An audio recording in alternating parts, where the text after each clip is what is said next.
Dusty's dream.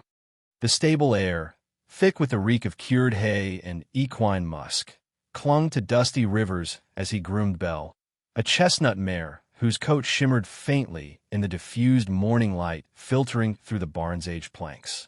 Lost in thought, he hummed an aimless tune, his gaze drifting repeatedly towards the Sterling Ranch, a sprawling entity etched against the horizon. Its fences, like grasping tendrils, demarcated the boundaries of his aspirations. Dusty, Caleb's voice broke through his reverie. The foreman lounged in the doorway, a toothpick punctuating his words. The boss wants you to have a look at that Palomino gelding. Claims he's been acting up. Dusty nodded, reluctantly tearing his gaze away from the distant property. Right away, Caleb. He gave Belle a final pat, the mare's soft muzzle a grounding presence. Goldie, as the Palomino was aptly called, was a creature of nervous energy, his agitation evident in the restless swish of his tail as he circled his stall. Dusty approached with deliberate slowness, murmuring calming reassurances. A hoof-by-hoof inspection revealed nothing amiss. Running his hands along the Palomino's spine, he discovered the source of the unease, a nascent saddle sore, inflamed and tender. "Easy, boy," Dusty soothed, applying a balm from his well-worn leather kit. Years of horsemanship had honed his touch, enabling him to decipher the language of equine discomfort more fluently than human speech. Returning from mending fences along the south pasture late that afternoon, a tendril of smoke snaking into the cerulean sky caught Dusty's eye. He urged Rusty, his dependable quarter horse, towards the rising plume. It originated from Farmer McGregor's homestead, the old man eternally struggling against the tide of financial woes to maintain his small plot. He found McGregor amidst a chaotic heap of shattered lumber, his face a canvas of defeat. A storm, likely recent, had decimated a section of his fence, leaving his already meager crops vulnerable to roaming livestock. "Mr. McGregor," Dusty called, dismounting. "Need a hand?" The farmer looked up, eyes bloodshot and weary. "Dusty, I don't know what I'm going to do. Can't afford to replace this, and the cattle will be through here by nightfall." Without hesitation, Dusty dedicated the next several hours to helping McGregor rebuild the barrier. The sun blazed down with punishing intensity, sweat stinging his eyes as he wielded the hammer, driving posts and tensioning wire. He made no mention of his own undone tasks or the dwindling daylight. Seeing the hope blossom on McGregor's face as the last segment of the fence was finished was a reward in itself. "I don't know how to thank you, son." McGregor's voice wavered with gratitude. "You're a good man." Dusty merely shrugged, a subtle flush coloring his cheeks. "Just glad I could help, sir."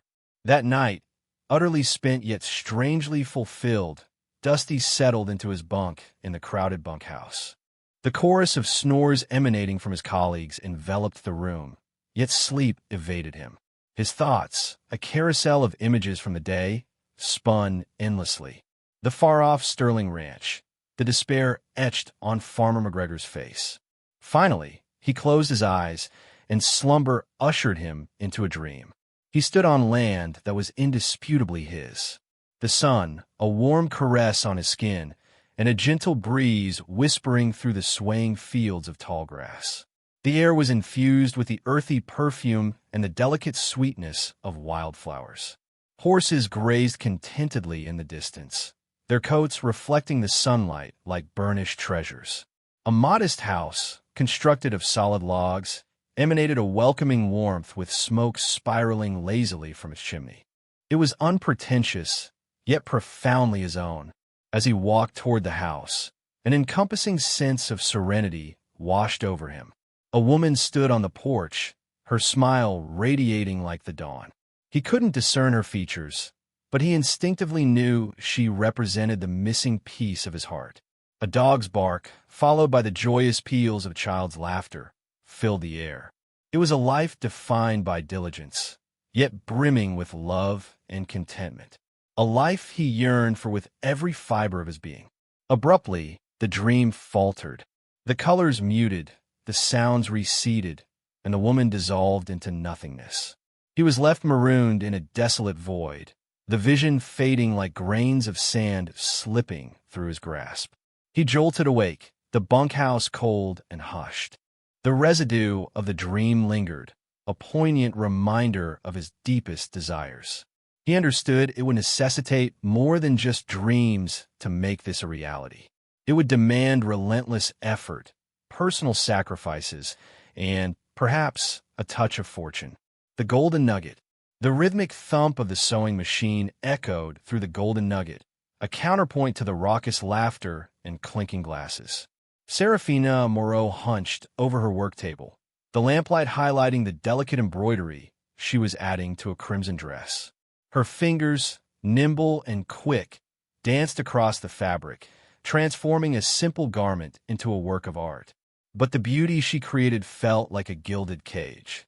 The dress was for Miss Lily, the saloon star performer, and Snake Eye Sam had made it clear that it needed to be perfect. Serafina's late father, a man with more charm than sense, had accrued a substantial debt to Sam before his untimely demise. Now Serafina was paying it off, stitch by painful stitch. A shadow fell across her table. Snake Eye Sam, his real eye glinting in the dim light, stood watching her. The other eye, a milky white orb, seemed to stare right through her, cold and calculating. "How's my investment coming along, little bird?" he rasped, his voice thick with whiskey and malice. Serafina kept her gaze fixed on her work. "Almost finished, Mr. Sam. Almost isn't good enough when Lily's waiting. Remember what I said, Serafina. Your services are a valuable asset." He leaned closer, the stench of stale tobacco assaulting her senses. "Don't forget who you owe." She swallowed hard, the threat implicit in his words. "I haven't forgotten." Sam chuckled, a dry, unpleasant sound. "See that you don't. Word's going around about your skills, little bird. Gentlemen are starting to ask about custom work. Remember, all profits go through me." He reached out and ran a greasy thumb over the intricate beading on the dress. "Impressive. Makes a man think about other arrangements." Serafina's hands tightened on the fabric. "The dress will be ready tonight." Sam straightened up, his gaze sweeping over the saloon. "See that it is. Lily's got a big show planned. Needs to look her best to bring in the big spenders." He paused, his good eye narrowing. "And you, Serafina, need to remember your place. You're here because of me. Don't ever forget that." He turned and swaggered away, leaving Serafina to fight back the tears that threatened to spill. She hated him, hated the saloon, hated the debt that bound her to this miserable existence. But she was trapped, at least for now. As the night wore on, the saloon grew more crowded. Men in dusty clothes and worn-out hats filled the tables, their voices loud and boisterous. Some glanced her way, their eyes lingering a little too long, but she kept her head down and focused on her work. When the dress was finally finished, she delivered it to Miss Lily's dressing room. The performer, a buxom woman with a painted smile, examined the gown critically. "It's exquisite, Serafina," she conceded, her tone surprisingly kind. "You have a true gift." Serafina managed a weak smile. "Thank you, Miss Lily." Later that evening, as Lily took the stage, the saloon erupted in applause. The crimson dress shimmered under the gaslights, highlighting her curves and adding to her allure. The men whistled and cheered, their eyes glued to the stage. Serafina watched from her corner, a strange mix of pride and resentment churning within her. She had created something beautiful, something that brought joy to others, but she herself remained in the shadows, her own dreams fading with each passing day. The golden dress had captured their attention, but the golden cage held her captive. She yearned for the day she could break free, leave the golden nugget behind, and create a life of her own, far away from Snake Eye Sam and the endless cycle of debt and despair. A ruthless wager. The golden nugget's back room reeked of stale cigars and bottom-shelf whiskey, a miasma that clung to the threadbare velvet cushion supporting Snake Eye Sam. Sweat slicked his forehead as he dabbed at it with a grimy handkerchief. Tonight's poker game, a nightly ritual, was bleeding him dry.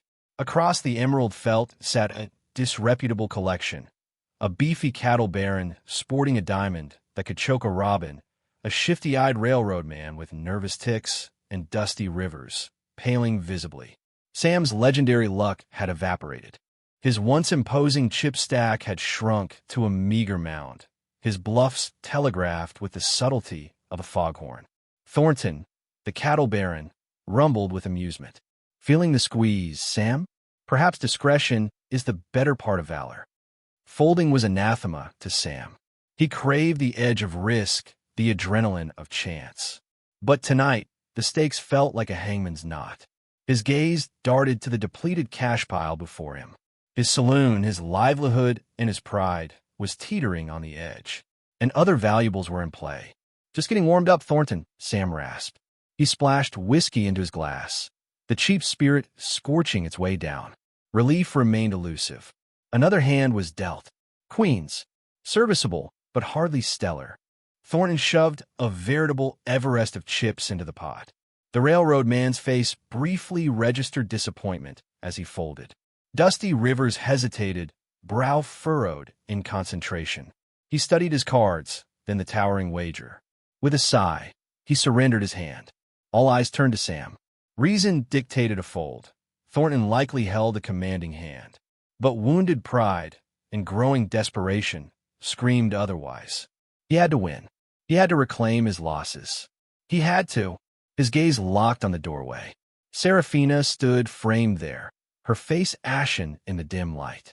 She carried a finished gown, its shimmering fabric catching the chandelier's glow. Weariness couldn't diminish her beauty, and a dangerous idea flared in Sam's mind. "I see your raise," Sam said, his voice a low thrum. Thornton's eyebrow arched, intrigued. "And I'll raise you, Serafina." A collective intake of breath swept the room. Even seasoned gamblers recoiled at Sam's brazenness. Serafina stopped in her tracks, her eyes wide with disbelief. The implication hit her with brutal force. She was the bet. The stakes had vaulted into the realm of the unthinkable. Avarice lit Thornton's eyes. Serafina's allure, her quiet resolve, had always captivated him. Possessing her, the prospect was intoxicating. "You'd wager a woman?" he growled. "She's in my employ," Sam purred. "She owes me a debt. Consider it a contractual arrangement." Disgust twisted Dusty Rivers' features. He'd witnessed Sam's callousness before, but this plumbed new depths. He started to object, but Thornton silenced him with a gesture. "I accept," Thornton declared, his gaze locked on Serafina. A wave of sickness washed over Serafina. She yearned to scream, to bolt, but she was paralyzed. A pawn in their sordid game, a prize to be claimed. Her eyes met Sam's, filled with a mixture of loathing and despair. His reply, a cold, calculating stare. He was devoid of conscience, of regret. Sam tossed his cards down. His pair of queens looked paltry next to Thornton's full house. Thornton scooped up his winnings, pulling them close. "Looks like you belong to me now, little songbird." The room blurred before Serafina's eyes. This couldn't be real. She was not a trinket to be exchanged, a trophy to be displayed. She was a woman, fueled by aspirations and a fierce yearning for independence. But staring into Thornton's covetous gaze, she understood that liberty was further beyond her grasp than ever. The stakes are raised. Thornton's guffaw erupted, a gravelly rumble that echoed through the golden nugget. "Well, Sam, you certainly do know how to spice things up. I'll take your bet. Though I confess, owning such a comely little dove does hold a certain allure." His gaze lingered on Serafina, making her recoil. Terror bloomed in her eyes, a sight that felt like a fist clenching in Dusty's stomach. Snake-Eyed Sam, sweat beading on his brow, nervously smoothed his tattered pants. All right, deal the damn cards, Dusty. Let's be done with this." Jaw tight, Dusty pushed the final cards across the table. He couldn't tear his gaze from Serafina's pallid face, then back to Sam's twitching fingers. He loathed this spectacle, the way Sam appraised her like a bauble. The air hung thick with anticipation, laced with the acrid tang of cheap liquor. Even the piano man, usually lost in his own world of ivory keys, stilled his playing his fingers poised above the keys. Sam surveyed his hand, a flicker of triumph in his gaze. A slow, cruel smile etched itself onto his face. "Well, looky here. Seems Lady Luck finally decided to give O.L. Snake Eye a wink." He slapped down his hand. A full house, queens over jacks. Thornton cursed, slamming his own pathetic pair of tens onto the worn wood. "Damn and blast." He shoved back from the table, his complexion a furious red. A collective intake of breath swept through the saloon. Serafina stood paralyzed, her breath hitched in her chest. The ensuing hush was broken only by the clinking of glassware and the scuff of boots as onlookers edged closer. Greasy fingers snaked out, latching onto Serafina's wrist. "Come along, darlin'. Looks like you're mine now."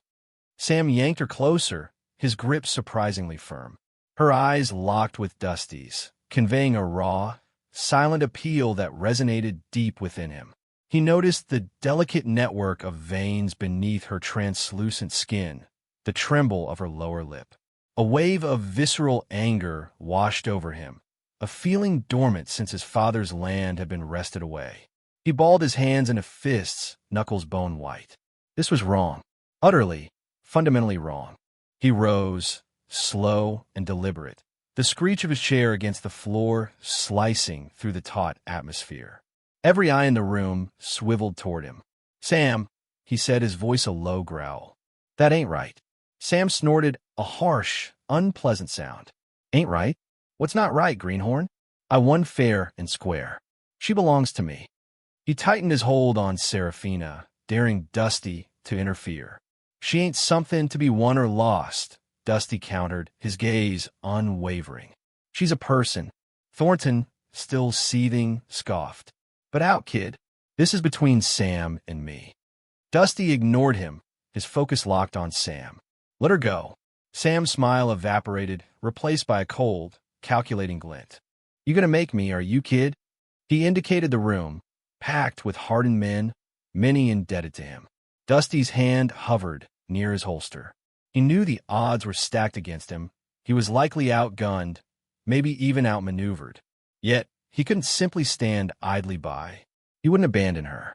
"I ain't looking for a fight, Sam. Just seek injustice." He advanced a step, his gaze fixed on Sam's. The tension coiled in the air, thick and oppressive like the moments before a storm. Sensing the shift in mood, the piano player abruptly switched from his earlier tune to a jarring, dissonant melody, amplifying the drama. Serafina observed Dusty, her face a canvas of hope and trepidation. She understood the risk he was undertaking, and she didn't want him to suffer because of her. Yet, a faint spark of optimism flickered within her. Perhaps, just perhaps, someone cared. Maybe, just maybe, she wasn't completely alone. The stakes had reached a level far beyond the realm of any card game. A Cowboy's resolve. The air in the saloon thickened, not just with smoke and stale beer, but with a palpable malice emanating from Snake Eye Sam. Dusty Rivers felt it crawl under his skin, a slimy residue of injustice. He clenched his fists, the knuckles white under the dim light. He wanted to lash out, to wipe that smug grin off Sam's face, but he knew brute force wouldn't win this game. It would only endanger Serafina further. He turned on his heel, the sawdust crunching beneath his boots. The weight of his helplessness pressed down on him like a physical burden. He could feel Serafina's fear still echoing in the sudden silence that had fallen after his outburst. He risked one last glance back, catching her eye for a fleeting moment. Her expression was unreadable, a mask of forced composure that only deepened his resolve. He pushed through the batwing doors, the cool night air a welcome balm on his burning face. The sounds of the saloon, the piano, the drunken laughter, the clinking glasses, faded behind him, replaced by the chirping of crickets and the distant howl of a coyote. He walked towards the livery stable, his steps heavy with purpose.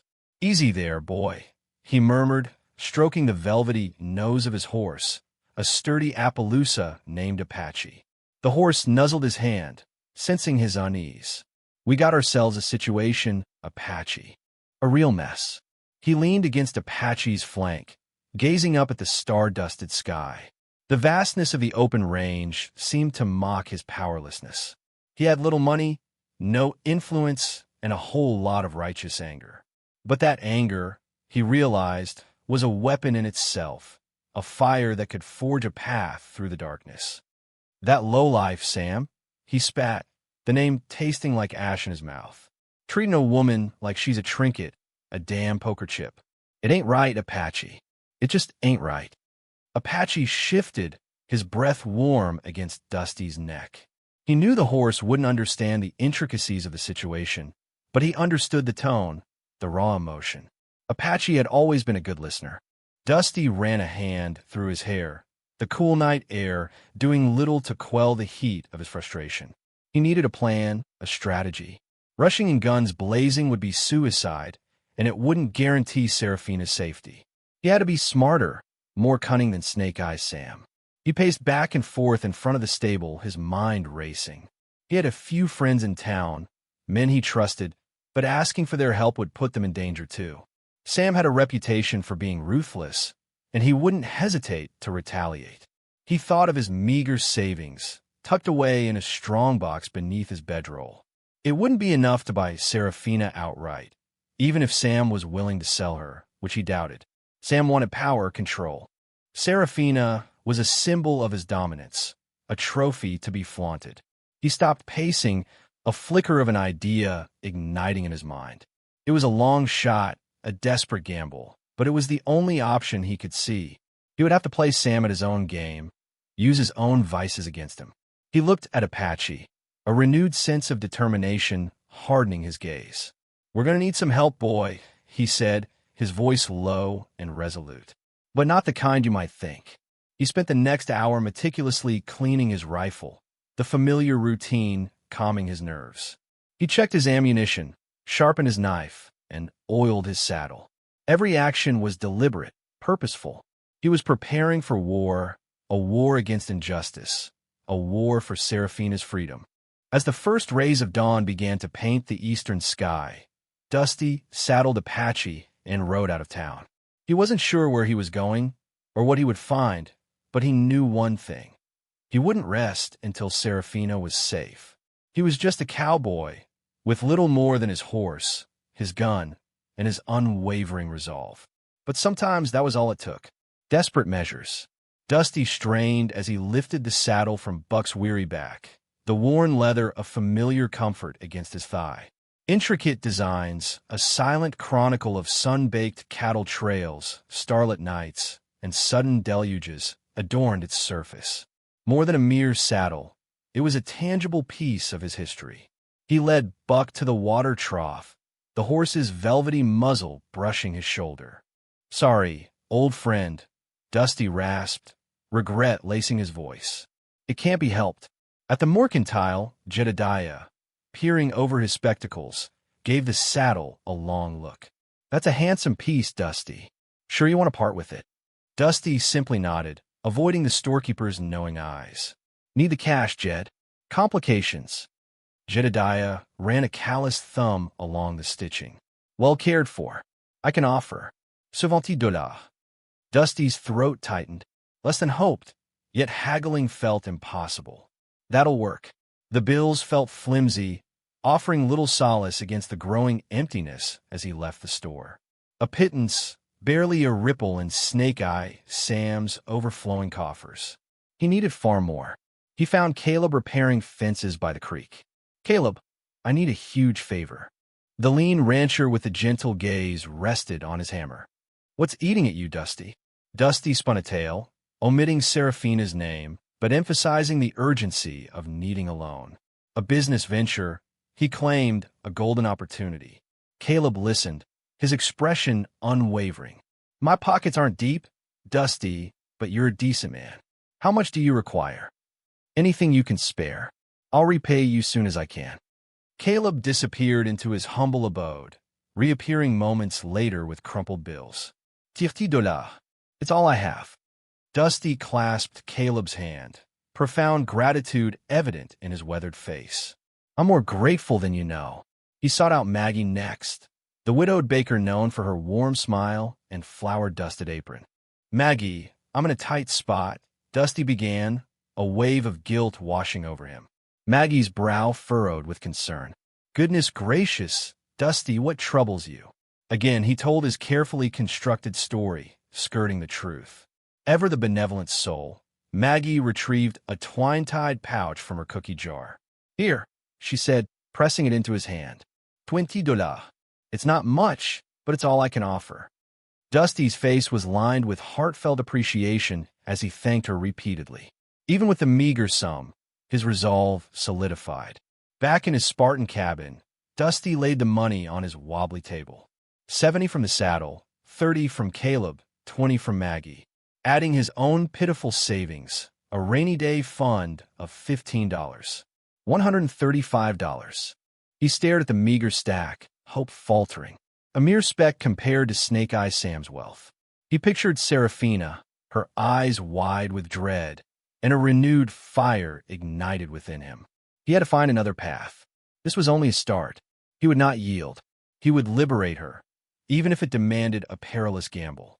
He began to stalk the confines of a room, his mind a whirlwind, seeking any possible advantage, any loophole, any strategy to transmute this paltry sum into ransom for Seraphina's freedom.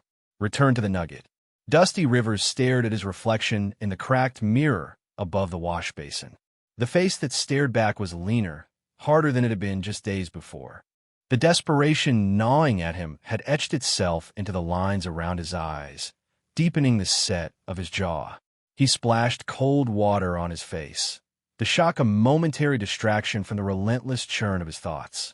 He reached for his revolver, a Colt Peacemaker, its worn handle a familiar comfort in his hand. He checked the cylinder, each chamber loaded and ready.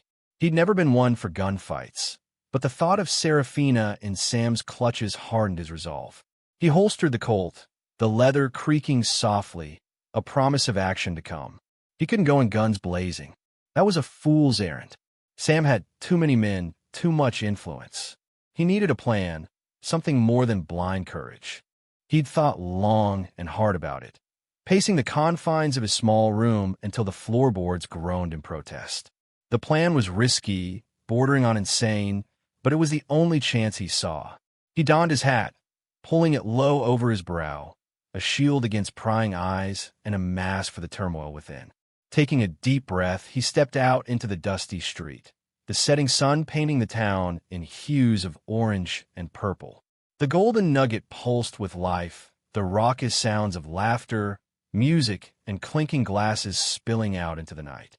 Dusty hesitated for a moment, the cacophony a stark reminder of the world he was about to enter, a world where fortunes were won and lost on the turn of a card, and where a woman could be treated as a mere wager. He pushed through the swinging doors, the scent of stale beer and cheap perfume assaulting his senses. The air was thick with smoke, blurring the faces of the patrons, their eyes glued to the poker tables, their hopes and dreams hanging in the balance. He scanned the room, his gaze sweeping over the crowded tables, the watchful eyes of the saloon's denizens. There, in the far corner, surrounded by a gaggle of sycophants, sat Snake Eye Sam. Sam was a study in opulent excess, his silk vest strained against his ample belly, a gold watch chain glinting in the dim light. A thick cigar smoldered between his fingers, the smoke curling around his face like a malevolent halo. He was dealing cards with practiced ease, his eyes cold and calculating. Dusty began to move, his boots silent on the sawdust-covered floor. The noise of the saloon seemed to fade into a dull hum as he focused on his target. Each step was deliberate, measured, carrying him closer to the man who held Seraphina captive. He could feel the eyes of the other patrons on him, sensing the tension that crackled in the air.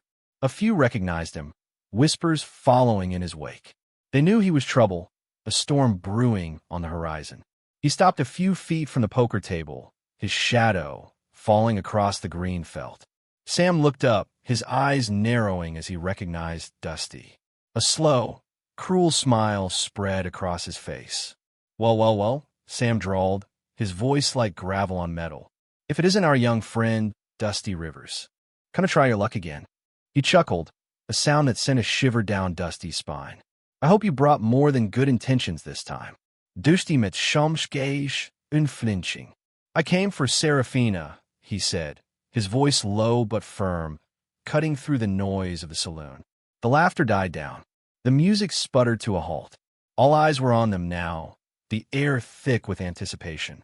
The game at the poker table was forgotten, replaced by a spectacle far more intriguing. Sam leaned back in his chair, his smile widening. Serafina? She's not yours to come for.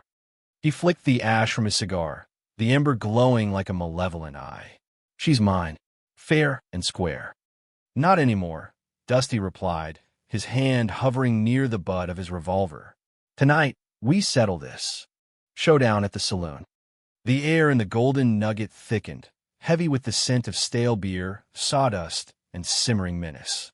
Dusty stood firm, his gaze locked on Snake Eye Sam across the crowded saloon. Sam, perched on his usual velvet throne, a king surveying his grimy kingdom, hadn't moved a muscle. The piano player, sensing the shift in atmosphere, faltered mid-tune, his fingers hovering over the ivory keys. You heard me, Sam, Dusty said, his voice cutting through the sudden hush. This ends now. Serafina walks free. A slow smile, as cold and sharp as a shard of glass, spread across Sam's face. He took a long draw from his whiskey, the clink of the glass loud in the silence. Dusty Rivers, he drawled, his voice a low, dangerous rumble. Always the do-gooder. You think you could just waltz in here and dictate terms? Serafina, seated near the back at a makeshift sewing table, her head bowed over a torn velvet curtain, flinched at the sound of her name. She didn't look up, but Dusty saw the tremor that ran through her shoulders. He knew she was listening. She was never yours to gamble away, Dusty retorted, his hand hovering near the butt of his Colt. The saloon patrons, a motley collection of miners, drifters, and card sharps, watched with a mixture of apprehension and morbid curiosity. Sam chuckled, a dry, rattling sound. Everything's for sale, Rivers. Everything has a price. He gestured towards Serafina with his glass. And she, well, let's just say she came at a bargain. The piano player, emboldened by the lack of immediate bloodshed, started up again, a nervous, tinkling melody that did little to ease the tension. A new voice, smooth and oily, cut through the air. Perhaps we can come to a mutually beneficial arrangement, gentlemen.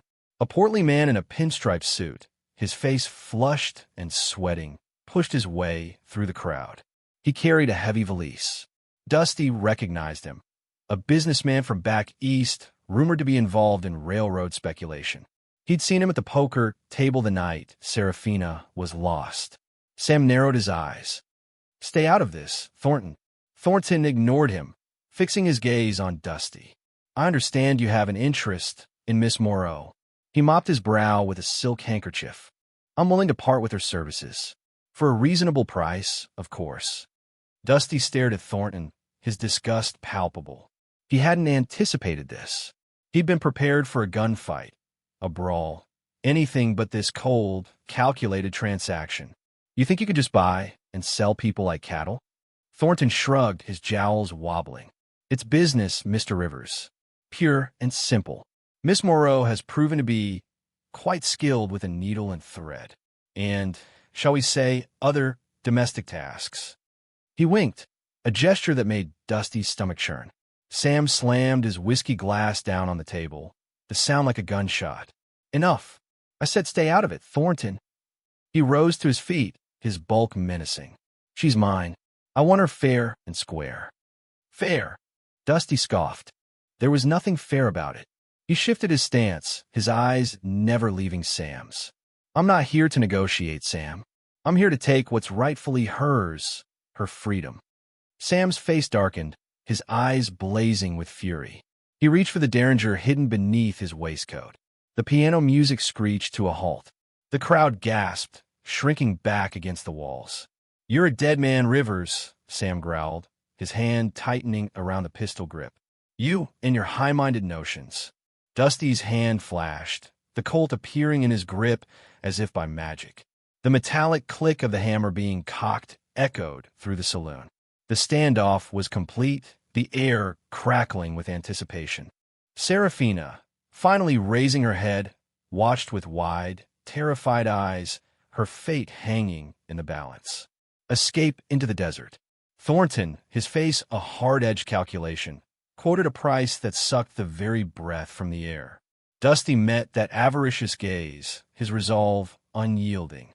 He knew Thornton was fleecing him, but Seraphina's silent plea was a potent fuel. He painstakingly counted out the bills, a hard-earned fortune amassed over years of toil and prudent living. Each note represented a piece of his past, a sacrifice he willingly made for her liberty. Thornton snatched the cash, his eyes glittering with undisguised greed. "Always a pleasure, Rivers," he drawled, turning away as though dismissing bothersome gnats. Dusty brushed him aside. He reached for Seraphina's hand, his touch surprisingly tender against her work-worn skin. "Let's go," he murmured, his voice a low, urgent rumble. "Now!" Seraphina stared, her eyes wide pools of disbelief. A tentative hope, fragile as a hatchling's wing, unfurled within her. Without hesitation, she squeezed his hand and followed him through the saloon, past the gawking faces, a sea of curiosity and cheap amusement. Snake Eye, Sam remained a brooding figure on his seat, a thunderhead gathering in his gaze. They burst from the golden nugget and into the blinding glare of the desert sun. The air hung heavy with dust and the pungent aroma of horseflesh. Dusty swept his gaze across the street, his mind a whirl of possibilities. They needed mounts, 2 sturdy horses, and a precious head start. "The livery," Seraphina breathed, tugging gently at his sleeve. Down the street, they sprinted, the echo of their hurried footfalls chasing them from the saloon's chaotic din. The livery, small and unassuming, offered the promise of escape. Dusty didn't bother to haggle with the owner, a wizened codger who eyed them with open suspicion. He slapped down enough coin for 2 of the strongest beasts in the stable, a sleek bay mare and a dependable Appaloosa. As they cinched the saddles tight, the unmistakable sounds of shouts and approaching hooves ripped through the air. A quick glance confirmed his fear. Snake Eye Sam, flanked by a pair of his muscle, charged towards them, their faces twisted into masks of furious intent. "Right!" Dusty roared, vaulting onto the Appaloosa. He slammed his heels into the horse's flanks, Seraphina right behind him on the bay. They shot down the main street, scattering startled townsfolk and leaving a swirling vortex of dust in their wake. They blasted past the last buildings, the endless desert unfolding before them like a parched and unforgiving sea. Dusty relentlessly drove his horse onward, pushing it to its breaking point. He knew Sam wouldn't relent easily. He was a viper, implacable and venomous, who would pursue them to the very ends of the earth. The desert wind clawed at their faces, stinging their eyes raw. The sun blazed down, turning the sand into a wavering illusion of water. Dusty risked a backward glance. Sam and his men were gaining, their mounts sleek and bred for speed. "Can you handle this?" Dusty yelled above the thunder of hooves. Seraphina nodded, her complexion ashen but her spirit unbroken. "I work the land," she shouted back, her voice strained. "I know my way around horses." Dusty wrenched the horses off the main trail, aiming for a jagged cluster of rocks in the distance. He knew this terrain. Sam likely did not. He hoped to use the uneven ground as a shield, a way to slow their pursuers' advance. The horses labored as they scrambled up the rocky incline, their hooves scrabbling for purchase on the loose scree. Sam's enraged cries carried on the wind, growing ever louder, ever closer. Dusty spurred his mount relentlessly, ignoring the burning in his lungs and the protest of his weary muscles. He had to safeguard Seraphina. He had to get them both to sanctuary. Reaching the crest of the outcrop, they peered down at the opposite side. A perilous, rocky descent stretched before them, a treacherous path that would severely test their horsemanship. Dusty inhaled deeply, steeled himself. "Hold on," he told Seraphina, his voice taut. "This is going to get rough." He plunged his horse over the edge, and they hurtled down the slope, the unforgiving earth rushing up to greet them. The horses stumbled and slid, but Dusty maintained a vice-like grip, guiding them through the hazardous landscape. He heard Seraphina's sharp intake of breath behind him, but she remained silent. They reached the base of the slope, breathless and battered, but still holding their lead. Dusty didn't pause. He knew they had bought themselves only a sliver of time. Sam would be hot on their heels. They had to keep pushing, keep fleeing, until they reached a haven where they could finally find peace, dreams, and devotion. The abandoned mine was a jagged maw in the rust-colored hillside. Whirlwinds of grit spun at its mouth, feverish illusions shimmering in the failing sunlight.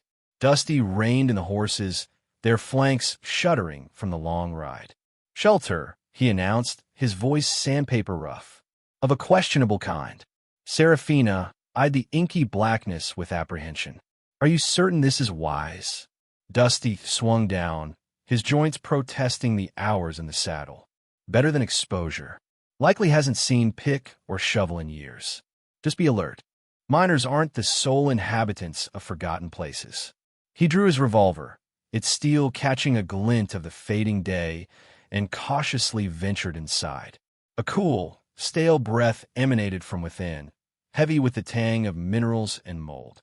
In the unseen heights, bats rustled, their membranous wings murmuring secrets to the gloom. Dusty located a relatively even patch of ground and beckoned Seraphina forward. He guided the horses deeper, discovering a concealed alcove. Words were few as they settled in. Seraphina pressed against the clammy rock, her face bleached by the dim light seeping from the entrance. Dusty coaxed a fire to life with tinder gathered along their trail. The flames sputtered and grew, casting dancing phantoms on the uneven walls, grotesque shapes that seemed to observe them with malevolent interest. As the blaze brightened, a tinge of color returned to Seraphina's cheeks. She observed Dusty, the concentration etched on his face as he tended the fire, the quiet assurance of his movements. An odd tranquility descended, a fragile reprieve from the persistent fear. "Thank you," she whispered, shattering the silence. "For everything you've done." Dusty glanced up, their eyes locking. "You didn't deserve what happened, Seraphina. Nobody does." They shared a sparse meal of jerky and biscuit, the firelight accentuating the fatigue carved into their features. As the silence lengthened, Dusty began to speak, describing his spread, a modest ranch nestled in a northern valley where the grass grew thick and the water flowed freely. He spoke of his aspirations, building a life, raising livestock, finding a place to finally settle. Seraphina listened, enthralled. She, in turn, recounted her own history, a small town back east, her aptitude for needlework, and her ambition to one day own a dressmaking atelier. She evoked images of the silks and taffetas she yearned to manipulate, the intricate designs swirling in her imagination. A dress shop, Dusty considered, a ghost of a smile touching his lips. Now that's something this territory needs. All those fancy ladies in town wearing the same old drab finery. As they conversed, the dread began to dissipate, replaced by a shared hope, a delicate shoot emerging from the hardscrabble soil of their predicament. They envisioned a future they might craft together, a future a world away from the dust and desperation of the Golden Nugget Saloon. The following morning, Dusty reconnoitered the area. The tracks confirmed that Snake Eye Sam and his crew had passed through. He carefully obscured their trail, misleading Sam's posse. They remained in the mine for 2 more days, only venturing out for water and to allow the horses to graze. Dusty used the time to instruct Seraphina in the use of a rifle, explaining the mechanics, the importance of a steady hand, the imperative of self-defense in this unforgiving land. Seraphina learned quickly, her initial terror yielding to a resolute calm. On the 3rd day, Dusty deemed it safe enough to move on. They rode north, pushing their mounts relentlessly, putting as much ground as possible between themselves and Snake Eye Sam. Eventually, they reached Dusty's ranch, nestled amidst undulating hills. Ranch life was arduous, demanding, yet rewarding. Dusty taught Seraphina how to ride, how to lasso, how to repair fences. She, in turn, brought a touch of refinement to the rustic cabin, transforming it into a home. They labored side by side, their connection deepening with each passing day. But Serafina never relinquished her dream of owning a dress shop.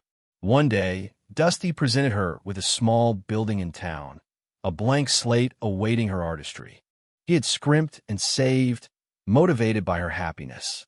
Serafina poured her heart and soul into the shop, creating exquisite gowns that soon became the envy of every woman in the territory. Dusty watched her, pride swelling in his chest, knowing he had acted justly. Snake Eye Sam vanished without a trace. Some whispered he'd fled to Mexico. Others claimed he'd encountered a grizzly in the high country.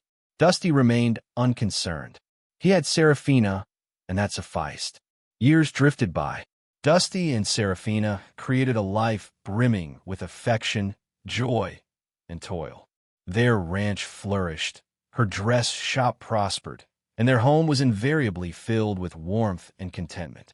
They had escaped the darkness of their past and forged a new destiny, a future built on aspiration and devotion, a testament to the power of compassion in a world often ruled by cruelty. They discovered love in the most unlikely of circumstances, proving that even in the most desolate landscapes, hope could bloom and dreams could indeed take flight.